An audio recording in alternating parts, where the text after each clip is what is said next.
Merhaba arkadaşlar, örgü kanalıma hoş geldiniz. Kız bebeklerimiz için örgüsü kolay, güzel bir elbise yaptım. Bugün bu elbisenin anlatımını sizlerle paylaşmak istiyoruz. Elbise örgüsüne yakadan zincir yaparak başlıyoruz. Ben bugün bu elbise anlatımını 3-6 aylık bir bebek ölçüsüne göre yaptım arkadaşlar. Siz daha az başlayarak yeni doğan bebek için yapabilirsiniz veya bu başlama zincir sayısını daha fazla yaparak her yaş kız çocuklarınız için bu elbise örgüsünü yapabilirsiniz. Arkadan düğmeli yaptım bakın. Bir tane düğme ile şu şekilde kullanıyorum. Ben 3 renkli çalıştım. Beyaz, bak bu şekilde bir renk ve pembe renk çalıştım. Siz bu elbise örgüsünü tek renk yapabilirsiniz. 2 renkli yapabilirsiniz. Bu etek bölümünü, bak bu modelli bölümü istediğiniz renk sıralamasıyla rengarenk de yapabilirsiniz. Bu şekilde bir pembe. Bu renk, bak bir yumaktan bu kaldı arkadaşlar, bu renk iplikten. Beyaz renk olarak da istediğiniz marka iplik renkleri kullanabilirsiniz. Bu renk ipliklerin de markasını söylemiyorum arkadaşlar. İstediğiniz marka iplik ve renkleri kullanarak bu elbise örgüsünü yapabilirsiniz. Tığ olarak 3 milimetre 5 numara tığ kullandım. Siz istediğiniz numara tığları kullanabilirsiniz. Daha büyük bir elbise yapmak istiyorsanız daha büyük numaralı 4 milimetre tığ kullanırsanız yaptığınız elbise daha büyük olacaktır. Daha küçük numaralı tığ kullanırsanız da yaptığınız elbise daha küçük olacaktır. Yaka bölümüne bak bu şekilde incili çiçekler yaptım. Bununla süsledim. Siz de bu incili çiçeklerden yapmak isterseniz ben bu çiçek anlatımlarını yaptım. YouTube kanalıma yükledim.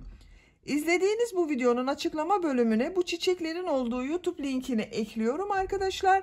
Siz bunlardan yapmak isterseniz bu izlemiş olduğunuz elbise videosunun açıklama bölümünde bulunan incili çiçek linkine tıklarsanız bu çiçeklerden yapabilirsiniz veya başka şekilde de süsleyebilirsiniz. Bakın buraya da kurdale taktım. Bu kurdale ve çiçekler tercihinize kalmış arkadaşlar. Yapsanız da olur, yapmasanız da olur. Bakın, örgünün ters tarafının görüntüsü böyle. Etek bölümünün uç bölümünde 3 renkli çalıştım. Yine aynı model ile devam ettim. Çok kolay ve güzel bir elbise arkadaşlar. 3-6 aylık bebek için yaptım dedim. Siz dediğim gibi istediğiniz yaş çocuklarınız için bu elbise örgüsünü yapabilirsiniz. İplik tığı hazırlayalım. Hep birlikte bu kolay ve güzel elbisenin örgüsüne başlayalım. Örgü kanalıma abone değilseniz abone olmayı unutmayın lütfen. Örgü kanalıma abone olmak ücretsiz. Örgü kanalıma ücretsiz abone olup orada bulunan zil şeklini dokunarak açık yaparsanız kanalıma video yüklediğim zaman ilk önce size bildirim gelir. Örgülerimden herkesten önce sizin haberiniz olur. İzlediğiniz videolarıma beğeni ve yorumlarınızı yaparsanız çok sevinirim arkadaşlar. Hepinize kolay gelsin. İyi çalışmalar. Örgüye yakadan zincir yaparak başlıyorum. İlk ilmeği ben bu şekilde yapıyorum. Size nasıl kolay geliyorsa ilk ilmeği öyle yapabilirsiniz. Zincirleri yapmaya başlıyorum. Çok sıkı zincirler yapmıyorum. 79 zincir yapalım. 79 zincir yaptım. Bak çok sıkı zincirler yapmadım. Bu 79 zincirin kaç santimetre olduğunu ölçüyorum.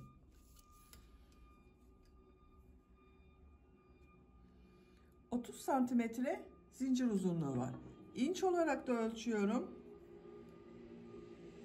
12 inç zincir uzunluğu var arkadaşlar. Benim elimin sıklığına göre 30 santimetre için 79 zincir yaptım. Bu sırada yaka ayrımlarını yapacağız trabzanlarla birlikte. Tığ üzerine iplik alıyorum. 3 ilmek atlıyorum. 1, 2, 3, 4. ilmek içine trabzan yapıyorum. Bu 3 ilmek atladığımda bir trabzan. Buraya 10 trabzan yapıyorum. Bak bu 1, 2, 3, 4, 5, 6, 7, 8, 9, 10. 10 trabzanı yaptım. 2 zincir yapıyorum. Kol bölümü için 18 trabzan yapıyorum. 1 2 3 4 5 6 7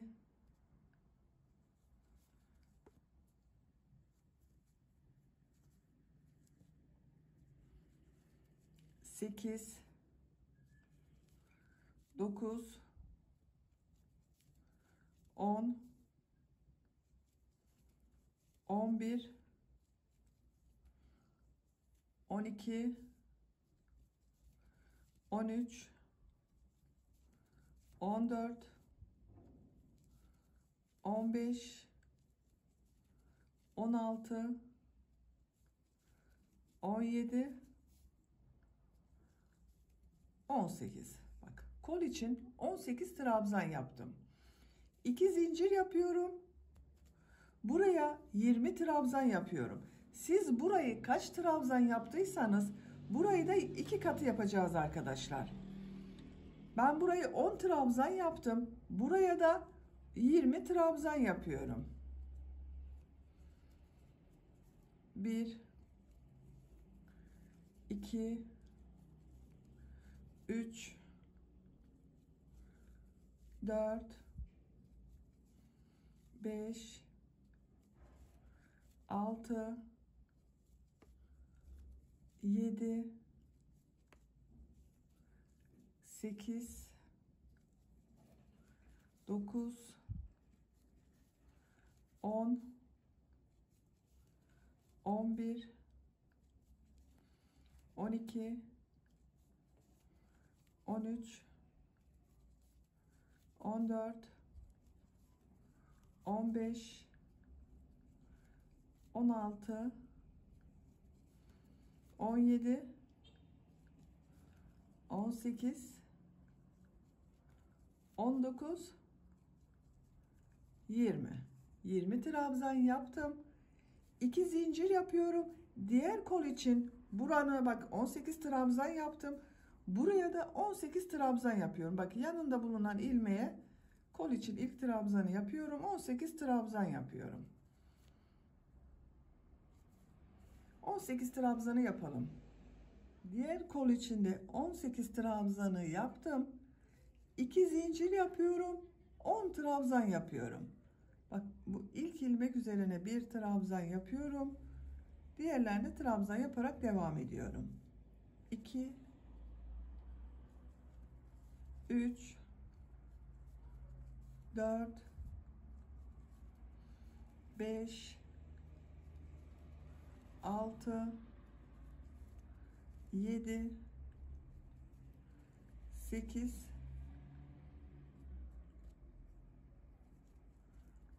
9 10. Bak, 10 trabzan yaptım. Yaka ayrımlarını yaptık arkadaşlar. 10 trabzan yaptım kollar için. 18 trabzan yaptım. Buraya da bak, bunun ikisinin toplamı 20 trabzan yaptım. İkinci sıradayız. İkinci sırada yine trabzanlar yapacağız. Bu arttırma yerlerinde bir trabzan, 2 zincir, bir trabzan yapacağız. Bir zincir yapıyorum, örgüyü çeviriyorum. İlk ilmek üzerine trabzan yapıyorum. 10 trabzanı yapıyorum. Bak, 1 2 3 4 5 6 7 8 9 10. Bak, bu 2 zincir yaptığım yere geldim. Buraya bir trabzan, 2 zincir, bir trabzan yapıyorum. Bak, bir trabzan yaptım. 2 zincir yapıyorum. Aynı 2 zincir üzerine bir trabzan daha yapıyorum. Bir trabzan, 2 zincir, bir trabzan oldu. Kol bölümünde bulunan ilmekler üzerine trabzan yaparak devam ediyorum.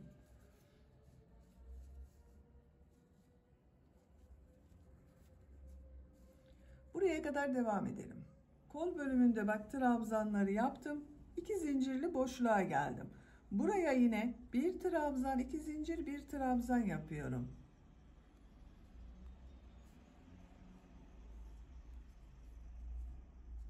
Diğer ilmeklere birer defa trabzan yapıyorum.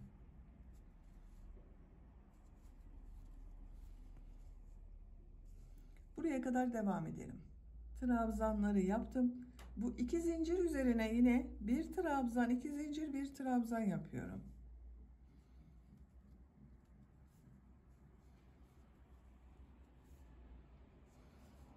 Diğer ilmeklere trabzan yaparak devam ediyorum.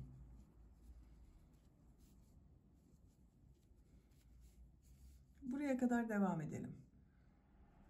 Bu arttırma yerine yine bir trabzan, 2 zincir, bir trabzan yapıyorum.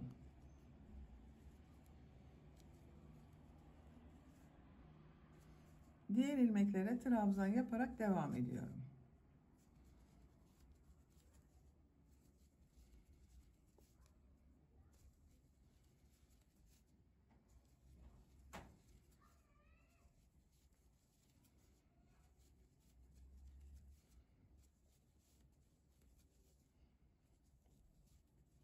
Bak sıra sonuna kadar yaptım. Burada 3 ilmek atlayarak yaptığım bir trabzan vardı. Bu son zincir üzerine bir trabzan yapıyorum.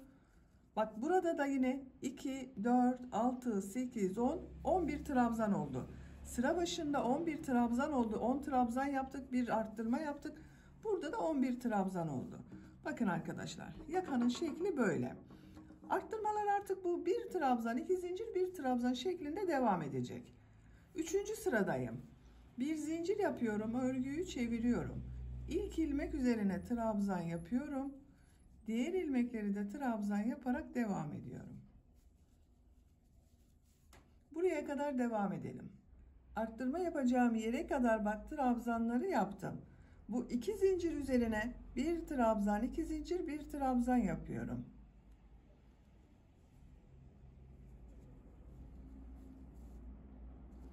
Diğer ilmeklere trabzan yaparak devam ediyorum. Bakın arkadaşlar, burada yine bir trabzan, 2 zincir, bir trabzan yaptım. Trabzanlar yaparak devam edelim. Burada ve burada yine bir trabzan, 2 zincir, bir trabzan yapalım. Sıra sonuna kadar tamamlayalım. Sıra sonuna kadar tamamladım. Bak arttırma yerlerinde bir trabzan, 2 zincir, bir trabzan yaptım. Diğer ilmeklere birer defa trabzan yaptım. Yakanın şekli böyle.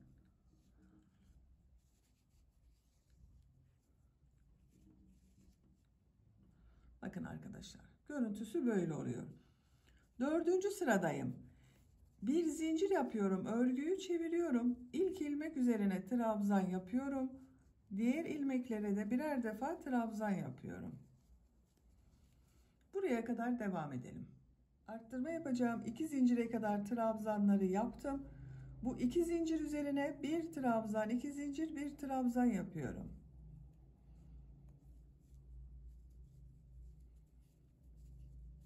Diğer ilmeklere birer defa trabzan yapıyorum. Bakın. Yakanın şekli artık bu şekilde devam edecek arkadaşlar. Arttırma yerlerinde bir trabzan, 2 zincir, bir trabzan yapalım. Diğer ilmeklere birer defa trabzan yapalım. Yapacak olduğunuz çocuğun büyüklüğüne göre bu yaka sırasını her sırada arttırmalar yaparak 8, 9, 10, 11, 12 sıra olarak istediğiniz ölçüye kadar tamamlayalım gelelim. Yaka örgüsünü bu 4 yerden bir trabzan, 2 zincir, bir trabzan arttırmalar yaparak 9 sıra olarak tamamladım. Sayıyorum: 1, 2, 3, 4, 5, 6, 7, 8, 9. Santimetre olarak ölçüyorum. 9 santimetre yükseklik var. Benim ölçüme göre bu 9 santimetre yeterli arkadaşlar. Siz biraz büyük olsun istiyorsanız bunu 10-11 sıra olarak devam edebilirsiniz. Arttırmalara devam edebilirsiniz. Şu şekilde de görelim. Bakın, yakanın görüntüsü böyle oldu. 10. sırada kol bölümünü gövde bölümünden ayırıyorum. Artık gövdenin örgüsüyle devam ediyorum. kolları ayırmadan önce bak bu iki ucu birleştiriyorum. Tek parça olarak gövde yapıyorum arkadaşlar. Bak en son ilmek ile diğer tarafta bulunan şu ilk ilmeği ilmek kaydırma yaparak sırayı birleştiriyorum. Bakın tek parça oldu. 2 zincir yapıyorum. Örgüyü çeviriyorum. Bu ilk ilmek üzerine trabzan yapıyorum. Diğer ilmekleri de trabzan yaparak devam ediyorum. Buraya kadar devam edelim. Buraya kadar trabzanları yaptım. Bu arttırma yaptığım 2 zincir üzerine bak bu arka bölüm için 2 trabzan yapıyorum.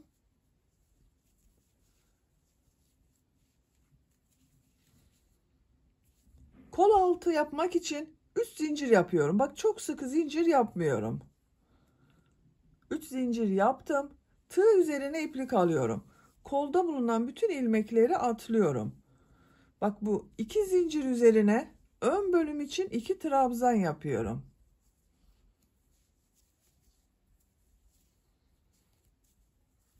Bak bu 3 zincir ile ön ve arka bölümü birleştirdik. Kol altı yaptık buraya. Diğer ilmekler üzerine birer defa trabzan yapıyorum.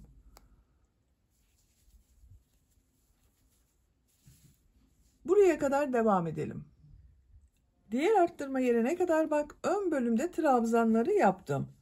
Bu 2 zincir üzerine ön bölüm için 2 trabzan yapıyorum.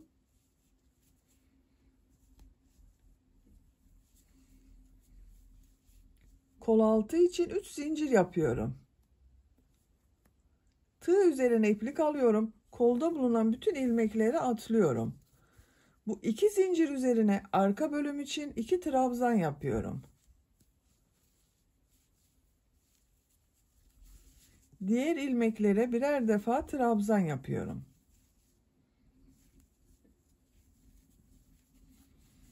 Bak diğer kol altında buraya yaptım. Bu sıra sonuna kadar devam edelim. Sıra sonuna kadar trabzanları yaptım.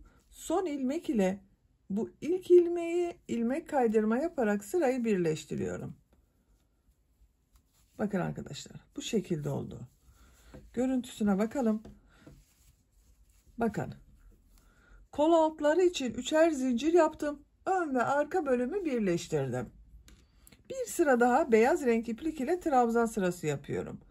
2 zincir yapıyorum. Örgüyü çeviriyorum. İlk ilmek üzerine trabzan yapıyorum. Bu sırada her ilmek üzerine birer defa trabzan yapıyoruz.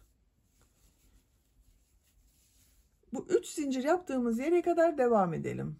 3 zincir yaptığım yere kadar bak trabzanları yaptım. Burada zincirler üzerine de trabzan yapıyorum. Bak çok sıkı yapmayalım diye onun için söyledim arkadaşlar. Trabzan yapması kolay olsun diye. Bak 1 2 3 diğer ilmeklere birer defa trabzan yapıyorum. Buraya kadar devam edelim. Zincir yaptığım yere kadar trabzanları yaptım. Bak bu zincirler üzerine de birer defa trabzan yapıyorum.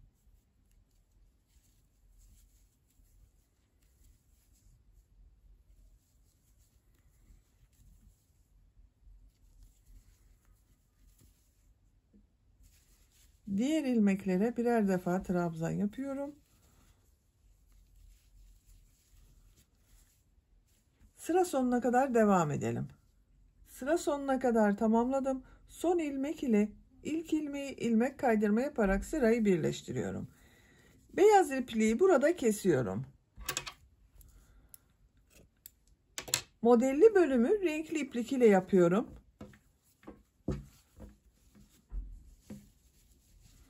Bakın.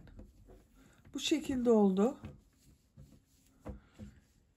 Bu renk bir iplik kullanıyorum arkadaşlar. Siz istediğiniz renk iplikleri kullanabilirsiniz.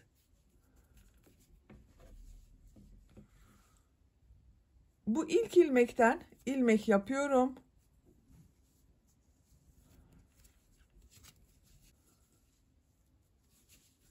2 zincir yapıyorum.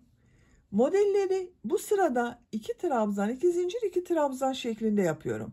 Tığ üzerine iplik alıyorum. Bak bu ilk ilmek içerisine bir trabzan yapıyorum. Bu yaptığım 2 zincirde bir trabzan oluyor. 2 zincir yapıyorum. Tığ üzerine iplik alıyorum. Aynı ilmek içine 2 trabzan yapıyorum.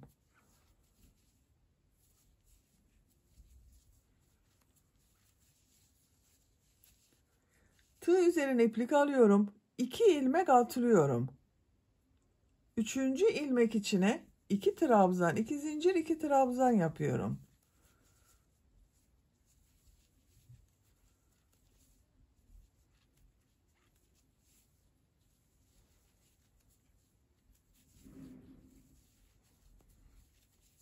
Bak.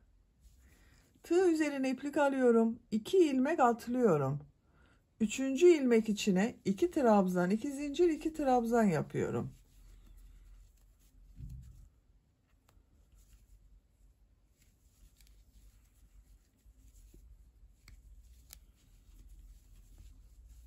Bu şekilde. Sıra sonuna kadar devam edelim. Sıra sonuna kadar tamamladım. Bak son model ile bu ilk modeli ilmek kaydırma yaparak sırayı birleştiriyorum. Bu 2 zincir yaparak burada bir ilmek yaptım.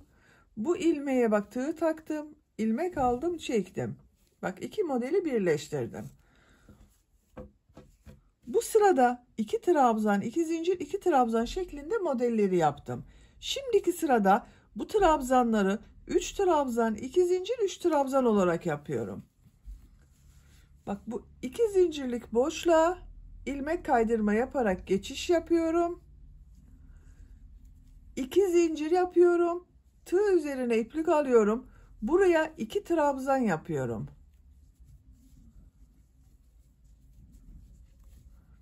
Bak bu 2 zincirde 1 trabzan, 3 trabzan oldu. 2 zincir yapıyorum. Aynı bak boşluğa 3 trabzan yapıyorum.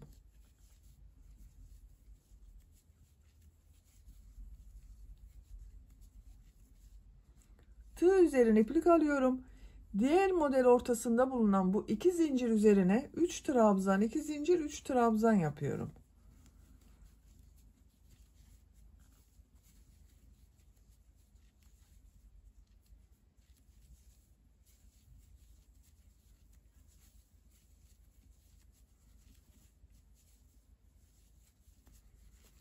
Bak 3 trabzan, 2 zincir, 3 trabzan yaptım. Tığ üzerine iplik alıyorum. Diğer model üzerine de 3 trabzan, 2 zincir, 3 trabzan yapıyorum.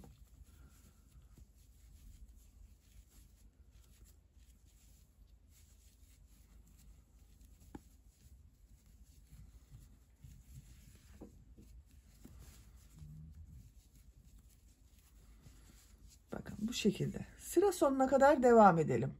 Sıra sonuna kadar modelleri yaptım. Son ilmek ile bak bu ilk modeli ilmek kaydırma yaparak birleştiriyorum. Bu 2 zincir yaparak burada yaptığım ilmek ile bak. Sırayı birleştirdim. Bakın arkadaşlar. Bu sırada 3 trabzan, 2 zincir, 3 trabzan şeklinde modeller yaptım. Artık elbisenin örgüsü bu model ile devam edecek. Üçüncü model sırasına geçmek için bak buraya ilmek kaydırma yapıyorum. Bu ilmekten ilmek kaydırma yapıyorum. 2 zincirli boşluğa ilmek kaydırma yapıyorum. 2 zincir yapıyorum. Tığ üzerine iplik alıyorum. Buraya 2 trabzan, 2 zincir, 3 trabzan yapıyorum.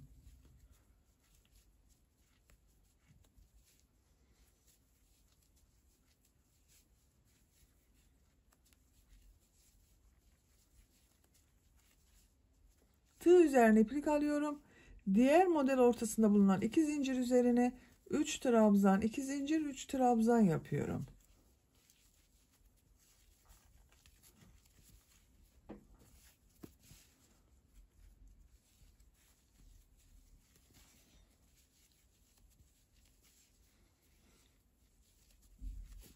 Bu şekilde.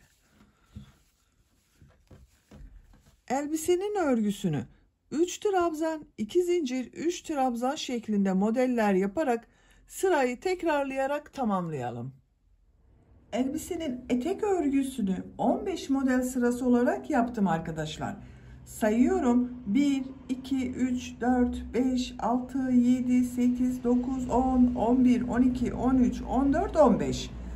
11 sırayı bak bu renk ile yaptım. 12. sırada pembe renk iplik ile model yaptım. 13. sırayı yine aynı renk iplik ile yaptım. 14. sırayı beyaz renk iplik ile yaptım. Burasıyla da uyumlu olsun diye. Son sıra 15. sırayı yine bu renk iplik ile yaptım. Bak model aynı modeli kullandım. Sıra sonunda ilmek kaydırma yaparak sırayı bitirdim. İpliği kesiyorum.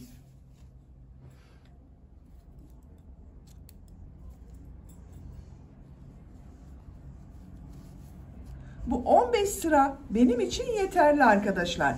Siz istiyorsanız birkaç sıra daha model sırası devam ederek daha uzun bir elbise elde edebilirsiniz. Etek ucunda model devam ediyorum arkadaşlar. Pembe renk iplik ile devam ediyorum.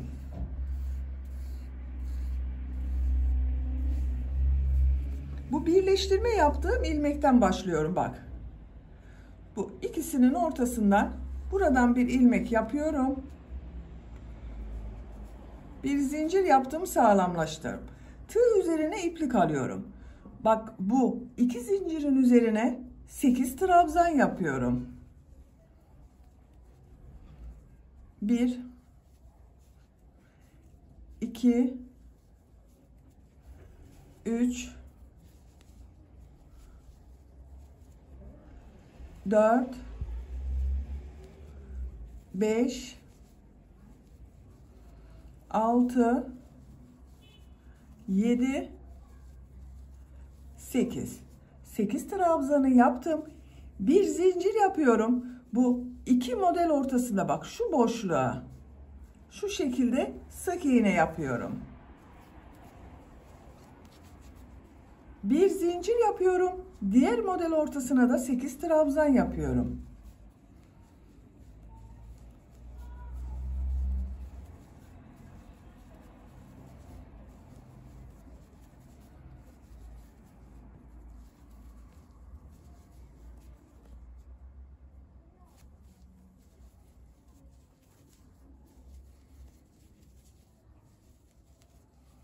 Bak 8 trabzanı yaptım.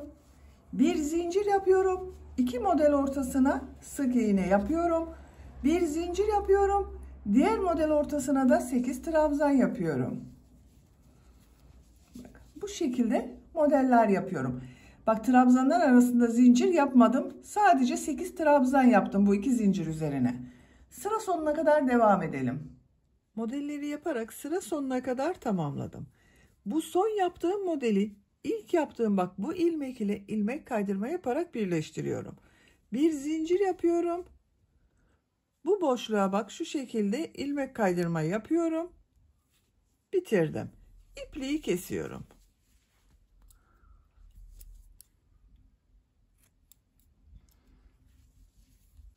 Bakın itek ucunda bitirdik. Görüntü olarak böyle oldu.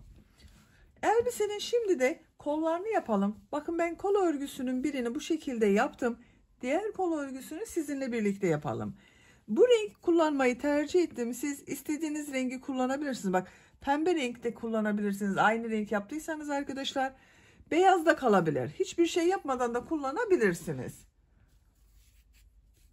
Pıtırcık modelleri yapıyorum bak böyle. Kol altından başlıyorum. Kol altında bulunan herhangi bir ilmekten başlama yapabilirsiniz.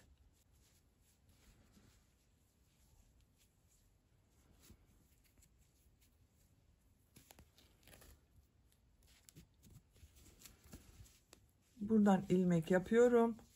2 zincir yapıyorum. Aynı ilmek içine sık iğne yapıyorum. Bak bir ilmek atlıyorum. Burada bulunan ilmeğe bir sık iğne, 2 zincir, bir sık iğne yapıyorum.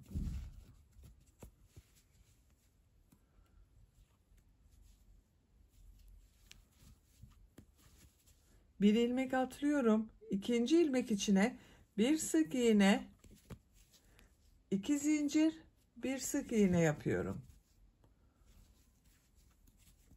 pıtırcık modelleri yapıyoruz. Sıra sonuna kadar devam edelim. Kol çevresinde pıtırcık modelleri yaparak sıra sonuna kadar tamamladım. Bu son yaptığım ilmeği burada bulunan bu ilmek ile ilmek kaydırma yaparak birleştiriyorum. İpliği kesiyorum. Bak şu şekilde iplik aldım. İçinden çekiyorum. Bakın arkadaşlar, kol örgüsü böyle oldu. Şimdi yaka çevresinde de burada yaptığım renk ile bir sıra sık iğne yapıyorum.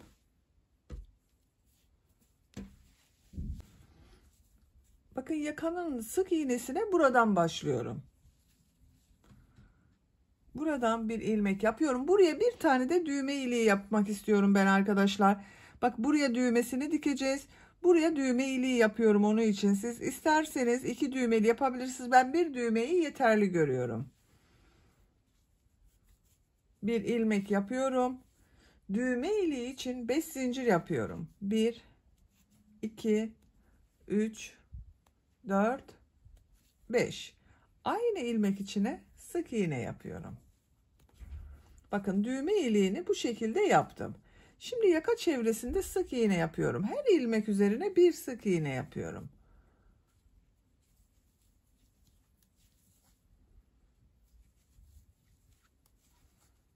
Atlama yapmıyorum. Bakın her ilmek üzerine bir sık iğne yapıyorum. Bu iplik uçlarını da içeride tutuyorum. Temiz görüntüsü olsun. Her ilmeğe bir sık iğne yaparak sıra sonuna kadar devam edelim. Yaka çevresinde sık iğne yaparak sıra sonuna kadar tamamladım. İpliği kesiyorum.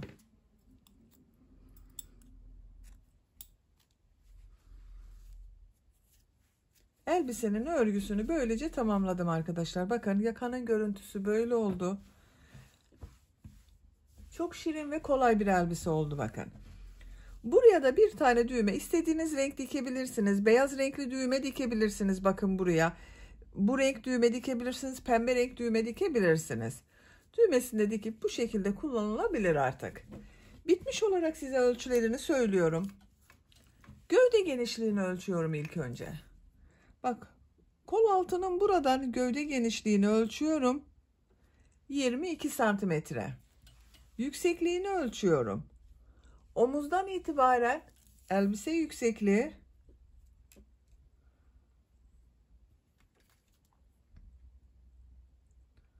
34 santimetre.